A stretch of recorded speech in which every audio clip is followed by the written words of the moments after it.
안녕하십니까. 저번 시간에 만성염정과 암이 전신적으로 컨트롤 되어야 한다. 컨트롤 되어야 한다라는 얘기를 드렸었는데요. 이것은 국소적으로 제거하는 외과적 제거술이나 소파술을 하지 않아야 된다는 뜻은 당연히 아닙니다. 국소적 혹은 전신적으로 국소적으로 할 수 없는 경우가 있죠. 그럴 경우에는 전신적으로밖에 할 수가 없을 것이고, 국소적으로 해서 괜찮은 경우는 전신적으로 할 필요가 없을 수도 있을 것입니다. 컨트롤 되어야 한다 라는 것은 그렇게 치료를 해야 한다. 앞으로는 이제 그렇게 치료를 해야 한다. 이제 우리는 가립부에 대한 이야기와 이 병의 생리를 알기 때문에 해야 한다.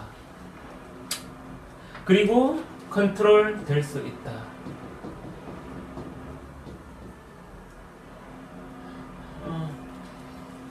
물론 많은 자료가 더 소개된 이후에 여러분들이 이런 부분에 대해서 어느 정도 개념을 잡으실 수가 있겠지만,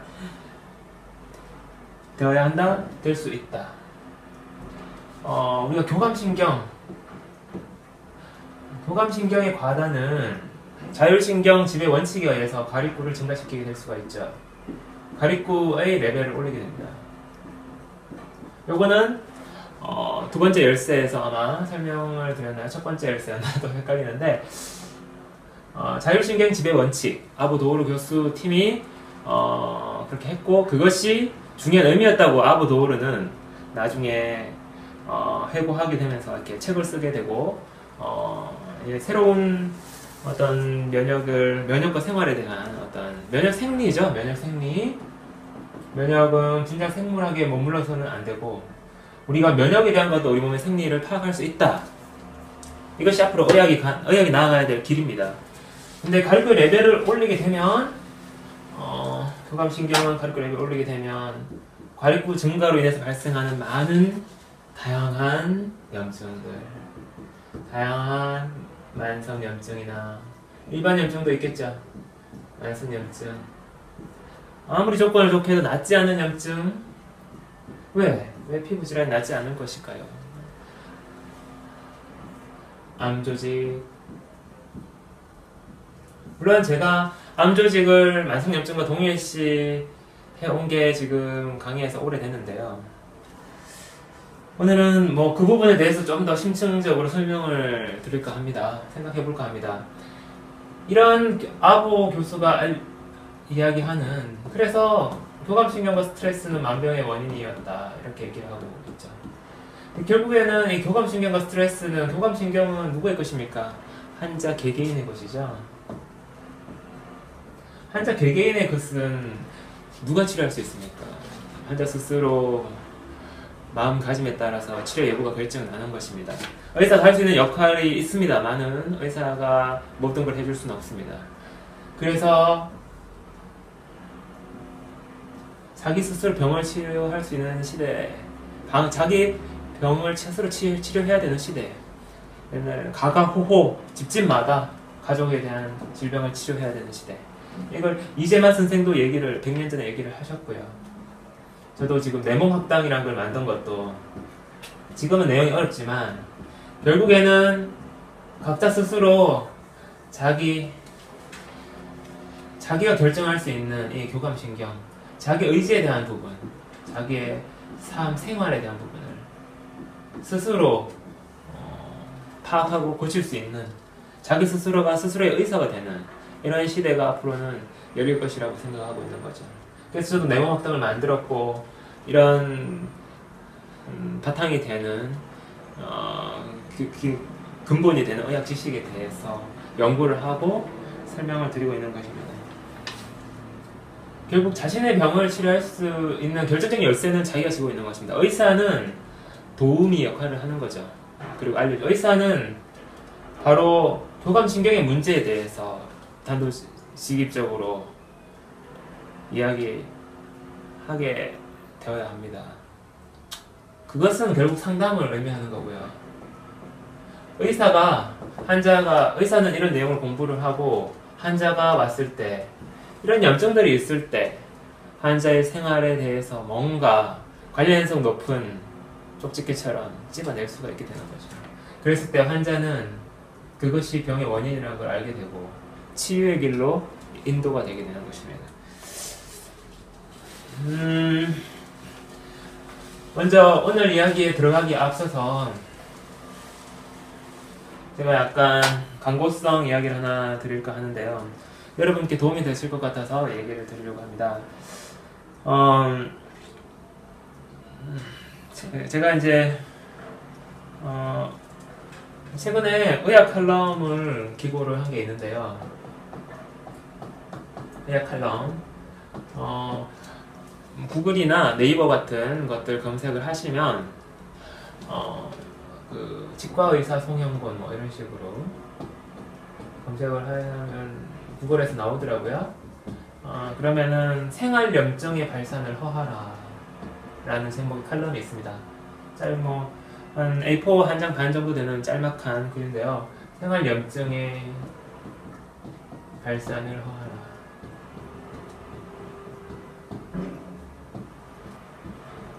네, 허는 뭐 한자죠. 한자가 옆에 적혀 있는데요. 저는 한자를 그렇게 잘 명수능란하게 구사를 못하니까 허락하다 할 때 한자죠. 생활염증의 발산을 허하라 라는 의학 칼럼이 있습니다. 이걸 읽어보시면은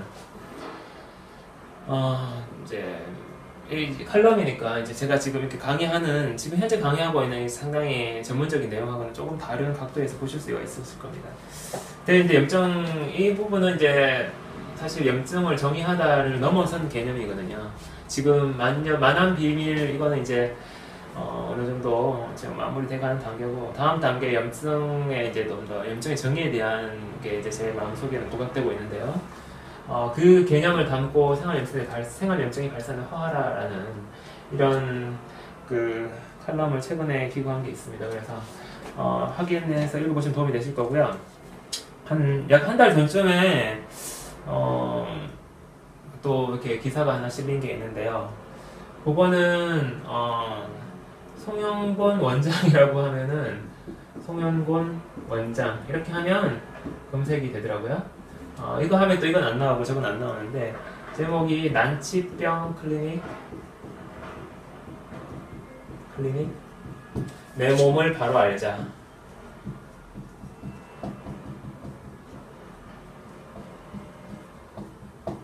내 몸을 바로 알자. 이겁니다. 그래서 난치병 클리닉 내 몸을 바로 알자. 그래서 우리 병원을 좀 소개하는 내용인데 조금 이거는 제 이야기, 제 스토리가 조금 소개가 되어서 또 이해하시기 또 편한 면이 있으실 겁니다. 관심 있으신 분들은 요거 검색해서 긴 문장이 아니니까 읽어보시면은 상당히 또 재미난 글이 될 것입니다. 이렇게 짤막한 글은 더 집중적으로 쓰기 때문에 좀 더 여러분들이 제 이 긴 많은 말을 동반한 이 이야기들에 대해서 조금 이렇게 어렵죠. 지나간 동영상이 너무 많고 또 과거의 거 이렇게 또 해서 인용해서 제가 좀 정리를 또 해드리고 있지만 중간중간에 그런 측면이 있습니다. 저는 제가 지난 시간에 활력이라는 과립구의 특징을 바탕으로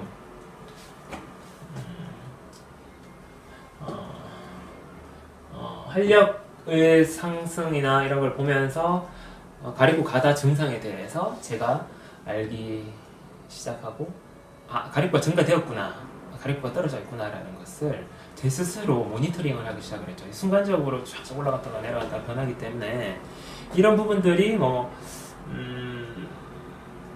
이렇게 혈액 검사를 통해서도 물론 알 수 있겠지만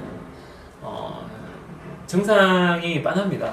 가리구 가다 증상은 또 좀 더 지나서 이제 소개가 될 텐데요. 제가 이제 가리구 가다 증상에 대해서 이렇게 제너럴 심점과 시비얼 심점에 대해서 이렇게 소개를 해놓은 논문의 내용인데요. 가리구 가다 증상을 가지고 가리구의 레벨링을 스스로 모니터링하기 시작을 했다라고 얘기했고, 그런 상황에 따라서 만성 염증인 제 염증이 발생하는 것을 보면서 암 조직, 우리는 만성 염증보다는 암이 더 큰 이슈죠. 그러니까 암 조직도 이렇게 해서 생기는 것이 아닐까 하는 심정을 갖게 됐었습니다. 그리고 제가 이 만성 염증을 가지고 있을 때 제 경험은 어땠냐면은, 가지고 이제 그게 막 이렇게 활동하면서 이제 좀 이렇게 염증이 나을 때도 있지만 다시 또 정체될 때도 있고요, 그죠? 그 다음에 심해질 때, 활발해질 때도 있죠. 커질 때, 뭐 이렇게 표현해서 나을 때, 축소될 때, 정체될 때, 커질 때. 정체될 때는 저번에 이제 시간에 그 맘조직의 그 얘기에서 여담으로 얘기 드렸지만 되게 중요한 얘기입니다. 타협점이 형성되는 상황인데요. 염증과 면역 간에, 그죠? 면역 간에 타협점이 형성되는 그런 시기라고 볼 수가 있습니다. 근데 이런 걸 경험을 할 때, 이제 일단은 이런 모든 시기가 가지고 있을 때죠. 염증을 가지고 있을 때. 제가 제 말로 뭐 세상 사람들은 두 가지로 나눌 수 있다. 만성염증을 가지고 있는 사람과 만성염증이 없는 사람. 이렇게 두 가지 나눌 수 있는데요. 만성염증을 가지고 있을 때 어떤 증상이 있으냐면 밤잠이 오지 않는 그런 증상. 밤잠이 오지 않는 것이 가리코의 증가된 레벨하고 관련이 있다라고 저는 그렇게 해서 생각을 하게 됐습니다. 밤에 잠이 오지 않는 거죠. 밤에 피로하지도 않고 피로하지조차도 않아요. 정신이 말똥말똥해가지고 생각이 계속 납니다. 생각이 연이어서 계속 나고 어떤 제가 이렇게 해야 될 문제들에 대해서 하나하나 조목조목 이렇게 쭉 가면서 생각이 계속 나죠. 이렇게 하면 어떨까, 저렇게 하면 이런 생각들이 계속 일어나는 거죠. 이랬을 때 잠이 오지 않고 이런 현상이 일어날 때 가령 우리가 그런 얘기를 하죠. 스트레스. 어제 스트레스가 너무 많아. 요즘에 스트레스가 너무 많아서 밤에 잠도 못 잔다고. 밤에 잠을 못 잔다고. 스트레스가 많아서 밤을 못 잔 거 라는 말이 상당히 어폐가 있습니다. 스트레스 많아서 잠을 못 잔 게 아니라 생각한다고 잠을 못 잔 거죠. 근데 생각을 멈추려고 해도 잘 멈춰지지 않습니다. 계속 생각이 나죠. 요건 이제 생각이 빠르게 이렇게 진행이 돼요. 머리가 이렇게 좋나? 평상시에는 머리가 둔해가지고 생각도 잘 안 떠오를 때도 있는데, 그때 밤에 잠이 안 올 때는 정신이 말똥말똥하면서 생각이 정말 빠른 속도로 진행이 돼요. 생각의 속도. 이게 저는 가리코의 활력과 속도와 관련이 있다라고 이렇게 생각을 하게 된 거죠. 가리코의 젖산의 공급이 생각을 지탱하게 하는 에너지원이 될 것이다. 어떤 가리코와 생각과의 어떤 사이클이 형성이 된 거라고 보시면. 어제 같은 경우에도 저는 많은 일을 했습니다. 어제는 특별히 아침에 보통 때보다 30분 일찍 일어나서 야간 진료까지, 밤늦게 야간 진료까지 하고 집에 가서도 이렇게 좀 일을 할 수밖에 없었는데요. 평상시보다 한 120%? 130%를 살았죠. 당연히 염증 조짐도 있고, 하루에 많은 일을 하고 더 빠른 속도로 일을 해야 됩니다. 많은 일을 하려면은 우리가 이제 나이가 저도 40세 정도 됐는데 뻔하잖아요. 치과 치료할 때는 어떤 거 해야 되고, 환자한테 어떤 거 설명해야 되고, 안 하면 환자가 설명을 못 들어서 또 치료가 또 이렇게 이렇게 순탄하게 가지 못한다거나 이런 문제도 생기고, 치료할 때도 치과에서 챙겨야 될 게 되게 많습니다. 하나하나 다 챙기고 이러다 보면은 굉장히 많은 말과 일과 생각들을 하루에도 하게 되는데요. 집에 가면 어떻습니까? 애들을 키우니까요. 애들도 봐줘야 되죠. 부인도 이렇게 하고 있으면 부인도 봐줘야 되죠. 건강 관리에서부터 시작을 해서 애들 교육적인 부분이나 애들 아빠로서 해줘야 될 또 이런 일들도 있고, 집에 가면 이런 또 정리하고 하는 일들이 우리 옛날에 할머니, 할아버지들, 부모님들 이렇게 보면은 정말 이렇게 뭐 바르게 집안일을 척척 해내시죠, 그죠? 그렇게 일이 많은 겁니다. 이렇게 했을 때 이런 것들이 바로 활력과 속도가 이 가립구의 증가된 상황과 관련이 있고, 열이 나지 않는다 그랬죠, 저번 시간에. 열이 나지 않고, 활력이 증가되고 기능이 향상이 되는. 우리는 사람은 나이 들어갈수록 기능이 향상이 되는. 기능이 향상이 된다는 게 고등동물로서의 어떤 자격, 뭐랄까요. 자꾸 쓰고 하다 보니까 이게 이제 몸이 딱 단련이 된 거죠. 저도 이제 치과가 이제 15년 이상 정도 하다 보니까 이게 뭐 천직처럼 돼가지고, 치과 일할 때는 편해요, 그나마. 근데 새로운 일 하다 보면은, 이게 되게 힘들어요. 네. 생각도 힘들고, 몸의 패턴도 잘 익숙하지가 않고. 우리는 자꾸 이렇게 고등화되는 거죠. 활력, 작업을 수행하고 기능을 향상시키는데, 애들하고 일해보면 알 수가 있습니다. 애들하고 어떤 일을 하나 시킬 때, 우리는 일을 할 때 이렇게 애들이 집안일을 할 때 도와준다고 치면, 이런 일을 하면은 우리는 잘 되기 때문에 다 피해서 있잖아요. 다 일을 하죠. 애들은 처음 하기 때문에 실수를 합니다. 부모님한테 야단맞기도 하죠. 야, 그거 그렇게 해야지. 그리고 애들은 조금만 집중해서 그렇게 하다 보면은 지쳐버립니다. 지쳐버리죠. 피곤해지고. 갑자기 여러 가지 챙기려다 보니까 너무 힘든 거예요. 그러니까 만약 가구를 하나 옮기려 치더라도 가구를 이렇게 옮길 때 땅바닥에 끌리지 않게 들면서 자연스럽게 옮기면서 또 그죠? 둘이 보조 맞춰가지고 계단을 오를 때는 높낮이를 맞춰야 되고 안정적으로 옮기는 방법들이 있잖아요. 그런 방법들을 시행할 때 애들은 그런 것들 몇 가지를 좀 이렇게 아니 그건 그렇게 해야지 이렇게 해가지고 몇 가지 제한된 틀을 알려주면 애들은 조금만 하다가 금방 지쳐버립니다. 힘들다고 막. 근데 부모는 안 힘들죠.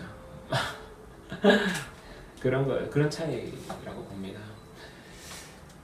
기능의 향상이라는 것이 이렇게 과립구가 하는 일이라고 저는 보고요. 제한된 틀을 만들어주는 이런 것들이 바로 이제 스트레스 요인이 되는 거죠. 스트레스, 지금 좀 이야기가 진행이 되면 몇 가지 이야기를 진행한 후에 스트레스에 대해서 이야기를 하고 가립구 과다증에 대한 이야기를 하면서 만년비풀을 마무리할 계획입니다. 오늘은 활력과 스피드 그리고 기능 수행에 대한 이야기를 또 한번 진행해 봤었고요. 밤에 잠이 오지 않는 현상.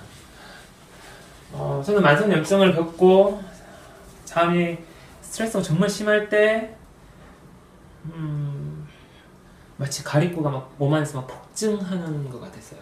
그러면서 암 조직이 생겨날 때 뭔가 하나 위성 기지가 하나 탄생하듯이 점령지가 탄생하듯이 이런 경험을 하면서 그런 생각을 하게 됐던 것입니다. 암 조직과 만성염증을 제가 유추하게 된 것은 요 배경을 좀 설명을 해야 되는데요. 왜냐하면은 만성염증과 암조직을 동일시할 수 있는가의 문제는 항상 지금 의문을 가져오셨을 겁니다.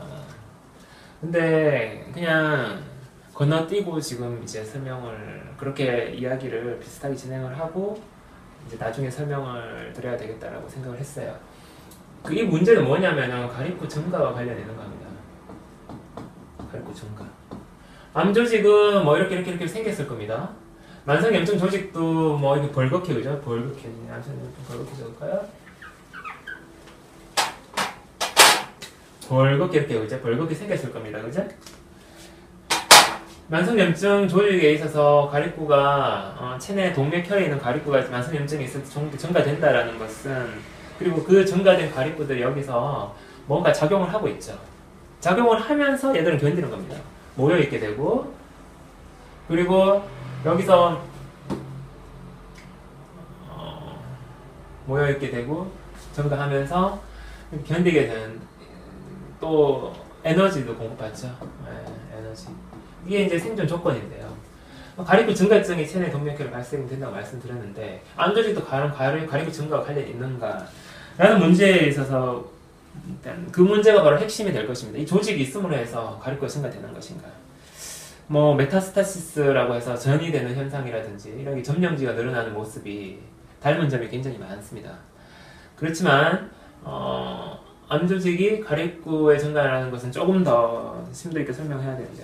그 전에 제가 암 조직도 그렇게 생각하게 된 건 아보 교수가 암 조직에서 아보 교수의 이야기를 또 먼저 들어봐야 될 부분이 있는데요. 저 이야기 복잡해지네요.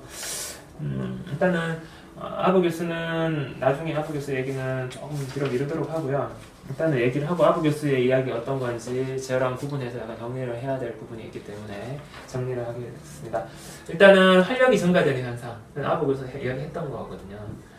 활성산소가 아부 교수는 활성산소가 활력이 증가되게 한다라고 얘기했지만 저는 그런 얘기를 하지 않았습니다. 활성산소가 만들어내는 메커니즘에 대해서 첫 번째 레슨에서 아주 중요하게 다루어졌는데요. 활성산소 자체는 뭐 활력 이렇게 산소가 이렇게 활력을 그냥 단순하게 일으키는 부분은 아닌 거죠. 일단 활력이 증가되는가, 암 환자가 활력이 증가되는가, 그리고 암 환자가 스트레스의 경험이나 밤에 잠을 못 잔 경험 이런 것이 있는가. 그 다음에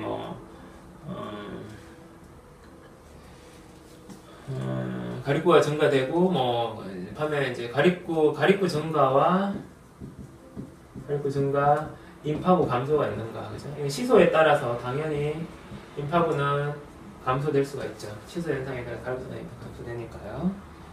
그리고 다른 또 공통점도 하나 더 있는데, 만성염증에서 저는 활력 그리고 스트레스, 밤을 자면서 하지 못하는 현상, 가리코 증가 이 부분에 대해서 만성염증을 저는 확인할 수 있었습니다. 그리고 그것들을 세 가지 열쇠를 통해서 이론적인 배경을 설명하는 거고요. 이론적인 배경만 갖고 그것을 임상적으로 도출해낼 수는 없지만 임상적인 저희의 상황을 보면서 이론적 배경을 가지고 이 이야기가 맞다라는 어떤 근거 자료로서 활용하고 있는 것입니다.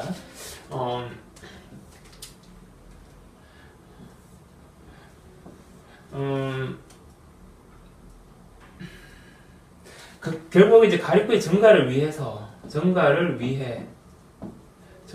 뭡니까? 강한 스트레스를 지탱하기 위해서 암 조직을 만들 것인가라는 그 문제가 되겠죠.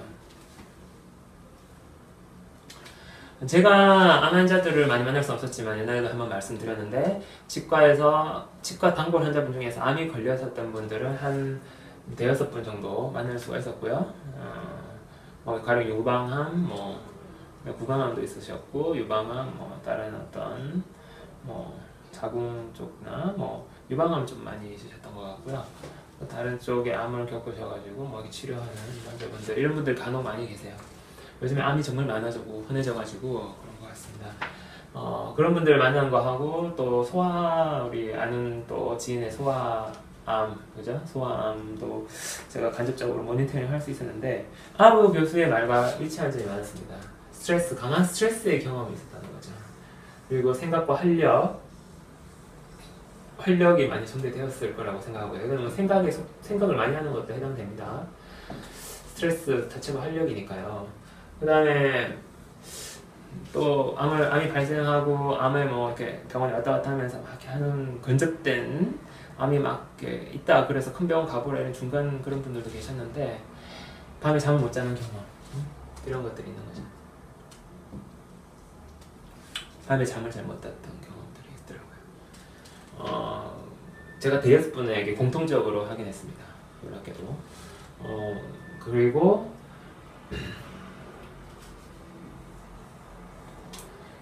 이런 상황들이 가리코의 증가를 일으켰다라고 보고 있고요. 이것이 어떤 기질을 만들었다고 보게 된 거죠. 그래서 암 조직도 만성염증 조직과 동일하게 일어나지 않을까라는 강력한 추정을 하기 시작을 했습니다.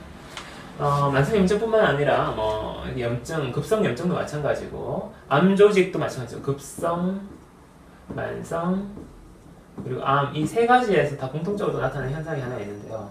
고래에 약합니다. 고래에 약화. 공통점이기도 합니다. 이건 뿐만 아니라 고래 약화는 비만에서도 일어나는데요. 뼈가 약해지는 현상이 있죠.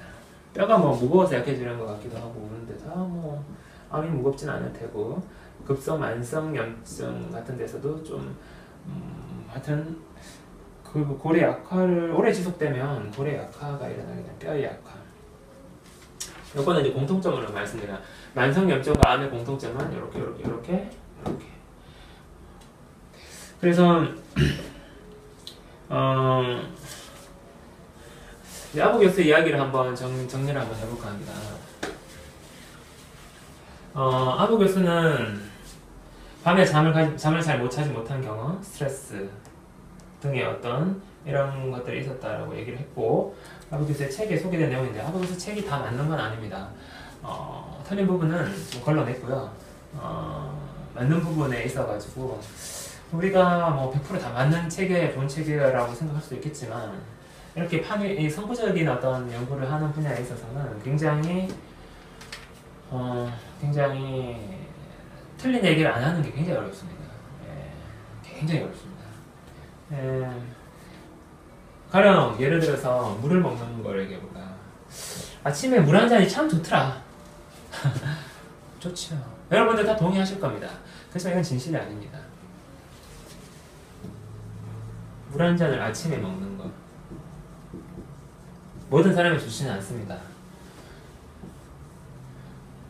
저도 물 한 잔을 아침에 먹으면은 아침에 새벽에 이렇게 깼을 때라든지 물 한 잔 먹으면은 좋아요.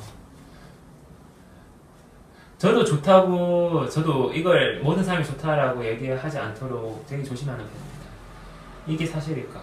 물의 수분의 원리는 어떻게 되는 것일까를 계속 연구를 하죠. 물 한 잔이 아침 이 얘기는 어떤 얘기냐면 막 몸이 마른 건조한 사람은 수분이 적기 때문에 밤에 소변으로 어느 정도 방광 쪽으로 어느 정도 물이 나가고 이러면은 새벽쯤에 건조해질 수가 있어요. 아침에 물 한 잔을 하고 나면은 이렇게 피로가 회복되면서 순환이 되면서 피로 회복되면 좋습니다. 그러나 뚱뚱한 분들 있죠. 뚱뚱한 분들은 그 CT라고 그 결체 조직 그죠? 결체 조직 쪽에 수분이 많습니다. 이런 분들은 중간에 물을 안 먹는 게 좋을 수 있습니다. 마지막에 아침에 물을 먹지 않는 게 좋을 수 있습니다. 이 세상에는 사람마다 다르고 음식도 사람마다 차이가 나고 그래서 다양한 음식이 있는 거고 이런 물 하나조차도 사람에 따라서 어떤 건강에 대해서 제가 발음이 경상도라 건강에 대해서 획일화된 얘기를 할 수가 없는 거죠. 이런 부분은 굉장히 어려운 부분인데요. 제 연구와 제 설명에 있어가지고 어느 정도 정리를 하고 어느 정도 노력을 하고 있는지 여러분들은 보시면 깜짝 놀랄 수 있을 거예요. 아마. 그리고 아부 교수는 이런 얘기를 합니다. 암은 낫는 질병이다. 그리고 이 사람은 이제 그 혈액 검사를 많이 하기 때문에 임파구가 30%가 넘어가면 수치가 그죠? 가립부가 많이 첨가돼가지고 30% 이하로 떨어졌다가 30%로 회복이 되면 암의 자연 퇴축이 시작된다.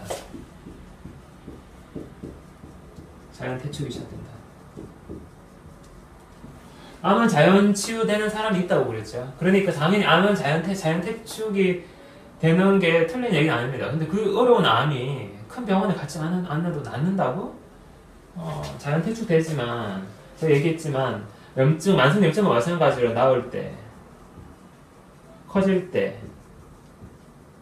정체될 때 낫다가 정체되는 경우가 많아요. 이걸 아부 교수 다 해결 못한 것 같아요. 이 이야기를 하지 않거든요. 저는 이에 대한 어떤 것들에 대해서 또 만성 염증을 가지고 많은 연구를 자체적으로 하면서 이론적으로 타당성과 보편성을 검증하고 있는 거라고 보시면 되겠습니다. 그래서 암은 어떻게 생겼냐 하고 보시면 그렇게 얘기를 하고 있죠. 지금 또 많이 발전했을 수도 있는데요. 그 당시 지금 한 3, 4년 전에 만들어진 책으로는 활성산소에 의한 세포 상처로 인해서 유전자의 어떤 이상이 일어나면서 세포가 계속 증식되는 암은 여러분들 아시죠? 암은 살이 증식되는 겁니다. 그죠? 살 그러면 또 전문 용어는 조직이죠.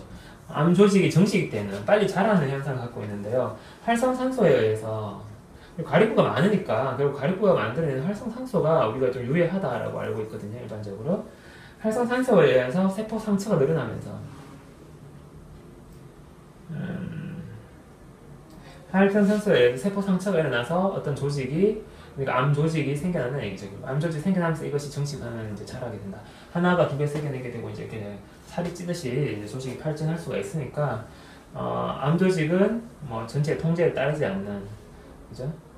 만성염증도 마찬가지입니다. 만성염증도 없어지는 게 몸으로 봤을 때 좋죠. 통제에 따르지 않고 통제라는 건 뭡니까? 흉선이 중심이 된 면역력의 통제거든요. 면역력의 통제. 면역력의 힘의 어떤 컨트롤을 벗어나서 조직이 국소적인 반란을 일으키듯이 어떤 지방에서 어떤 밀란이 일어나듯이 어떤 한 부위에서 어떤 조직이 커가는 거죠. 이것이 이제 활성산소에 의한 어떤 세포 손상이라고 본다. 이렇게 했는데 비슷하면서도 조금 더 제가 좀 더 또 보완된 점이 많이 있습니다. 활성산소가 궁극적으로 활성산소가 이렇게 이제 많이 만들어지는 현상에 대해서 뭐 일단 저는 이제 조금 다른 각도로 보고 있고요. 예. 그 부분에 대해서는 이론적으로 충분히 설명을 저번에 드렸다고 좀 분명히 얘기를 드리고 있습니다. 첫 번째 열쇠에서요. 면역 상태를 이런 시각을 가지고 암은 밖에서 발암 물질에 의해서 생기지 않고 자기 스스로의 어떤 몸의 안에서 뭔가 만들어지더라라는 어떤 이 이야기를 하면서부터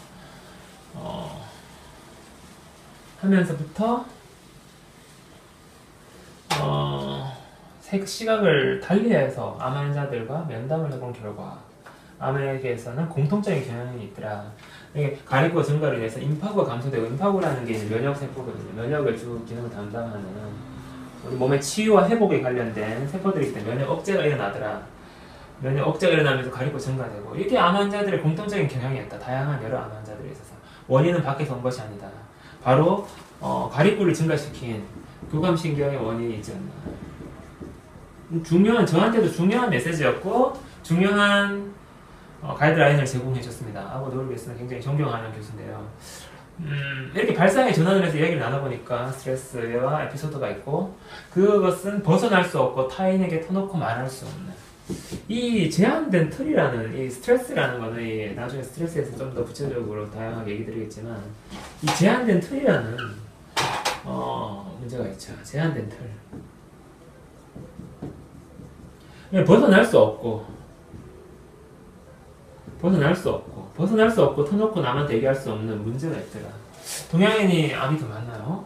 동양인이 약간 더 내성적이기 때문일지도 모릅니다. 그 암은 대체적으로 이제 편평세포암이라고 전에 말씀드렸던 가장 흔한 암인 다수는 재생세포, 재생이 빠른 피부나 점막 이런 어떤 그런 곳에서 재생조직에서 재생이 빠른 조직에서 재생하는 부분에 있어서 어떤 유전자의 어떤 손상, 유전자 손상 이렇게 표현을 보는데 저 같은 경우는 저번 시간에 얘기했지만 산성도가 떨어지는 것과 관계가 있다.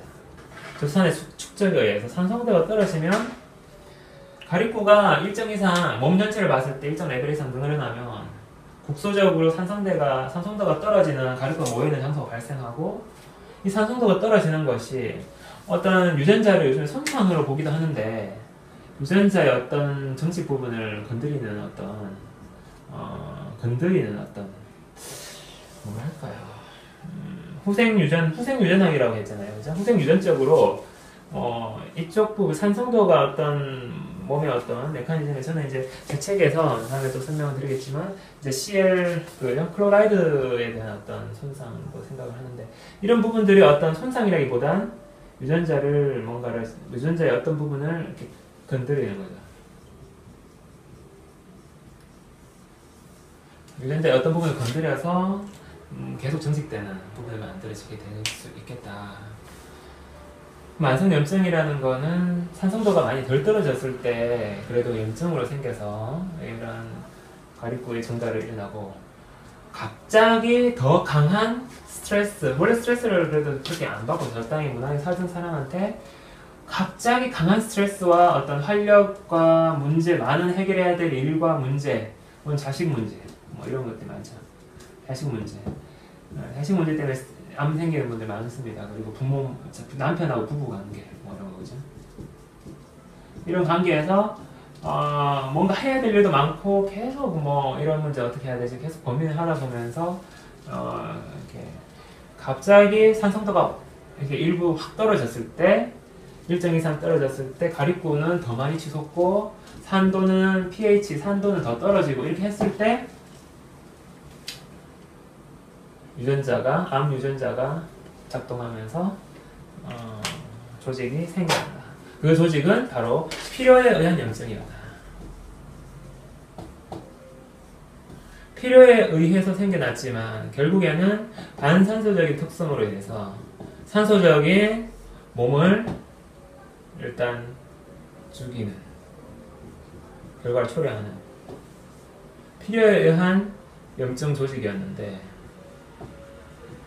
결국에는 가립구가 너무 많아지는 것은 가립구가 자극 요인이 될 수는 있지만 우리 생명의 불씨를 우리 몸이 처져 있지 않고 살아있게 만드는 뭔가 사람이 사람답게 생각할 수 있게 만드는 그 가립구 역할을 할 수 있지만 결국에는 그 가립구는 너무 많아서는 사람이 살 수가 없다. 이런 상황이 될 수가 있다는 거죠. 아보도로가 한 것까지 얘기했는데요. 아보도로 교수의 이야기도 새겨 들어가 합니다. 가립구 증가가 확인이 됐고 이 사람은 피검사를 잘 할 수 있는 사람이니까 그런 환경이 있기 때문에 가립구 증가증하고 관계가 많다.